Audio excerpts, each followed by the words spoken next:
بسم الله الرحمن الرحيم، والصلاة والسلام على سيدنا محمد نبي العربي الهاشمي الأمين. أخي فخامة الرئيس عبد الفتاح السيسي، أصحاب الجلالة والفخامة والسمو، السلام عليكم ورحمة الله وبركاته. أتوجه بالشكر لفخامة الرئيس على الدعوة لاجتماعنا في هذا الوقت العصيب من أجل العمل معا وفورا على وقف هذه الكارثة الإنسانية التي تدفع منطقتنا كلها نحو الهاوية. اسمحوا لي أن أتوجه بالحديث بالإنجليزي إلى أصدقائنا من أوروبا والعالم الموجودين معنا اليوم، فرسالتي لهم: My friends, Assalamu alaikum wa rahmatullahi wa barakatuh. This is how Muslims and Arabs greet others, with a wish for the other to be blessed with peace and the mercy of God. Our region came with a message of peace, the Pact of Umar, issued at the gates of Jerusalem almost 15 centuries ago, more than 1,000 years before the Geneva Conventions, ordered Muslim soldiers not to kill a child, a woman, or an old person, not to destroy a tree, not to harm a priest, not to destroy a church. Those are the rules of engagement that Muslims must accept and abide by, as all those who believe in our common humanity. All civilian lives matter. My friends, I am outraged and grieved by those acts of violence waged against innocent civilians in Gaza, in the West Bank, and Israel. The relentless bombing campaign underway in Gaza, as we speak, is cruel and unconscionable on every level. It is collective punishment of a besieged and helpless people. It is a flagrant violation of international humanitarian law. It is a war crime. Yet the deeper the crisis cuts of cruelty, the less the world seems to care. Anywhere else, attacking civilian infrastructure and deliberately starving an entire population of food, water, electricity, and basic necessities would be condemned. Accountability would be enforced immediately, unequivocally. And it has been done before, recently, in another conflict, but not in Gaza. It's been 2 weeks since Israel put in place the complete siege of the Gaza Strip, and still, for the most part, global silence. Yet the message the Arab world is hearing is loud and clear. Palestinians' lives matter less than Israeli ones. Our lives matter less than other lives. The application of international law is optional, and human rights have boundaries. They stop at borders, they stop at races, and they stop at religions.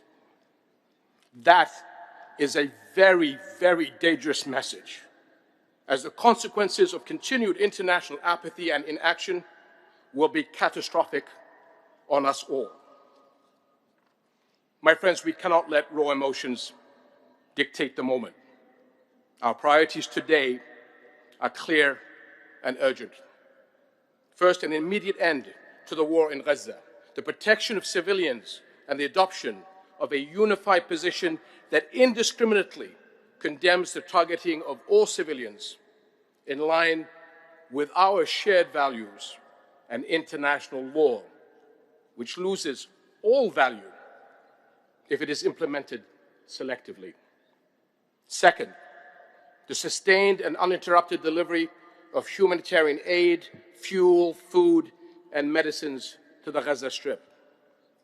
Third, the unequivocal rejection of the forced displacement or internal displacement of the Palestinians.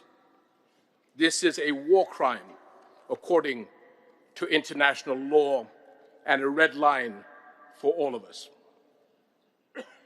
This conflict, my friends, did not start 2 weeks ago, and it will not stop if we continue down this blood-soaked path.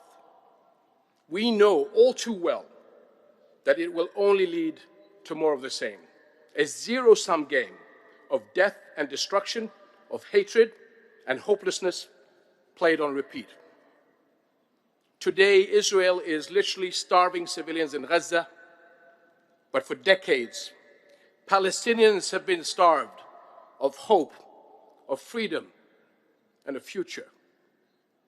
Because when the bombs stop falling, Israel is never held accountable.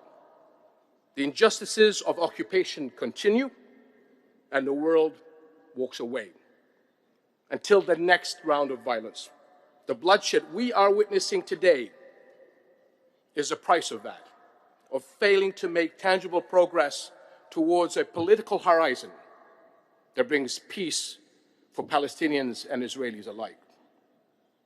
Israeli leadership must realize that there is no military solution to its security concerns, that it cannot continue to sideline the 5 million Palestinians living under its occupation, denied of their legitimate rights, and the Palestinian lives are no less valuable than Israeli lives.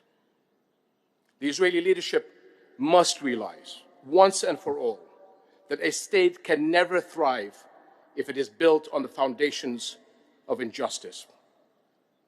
Over the past 15 years, we have seen how the dreams of a two-state solution and the hopes of an entire generation have turned into despair. This has been the policy of hardline Israeli leadership to focus solely on security over peace and create new illegal realities on the ground that render an autonomous Palestinian state unviable. In the process, it has empowered extremists on both sides. But we must not, we cannot write off this conflict as too far gone for the sake of both the Palestinians and the Israelis. Our collective unified message to the Israeli people should be: we want a future of peace and security for you and for the Palestinians, where your children and Palestinian children should no longer live in fear. It is our duty as the international community to do whatever it takes to restart a meaningful political process that can take us to a just and sustainable peace on the basis of the two-state solution.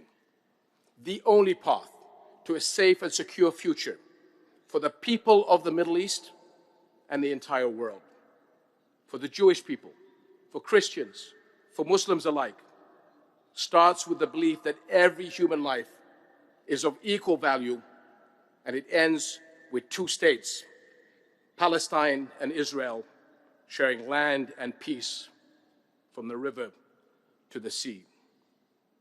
The time to act is now. Thank you. Shukran lakum jami'an. Wassalamu alaikum wa rahmatullahi.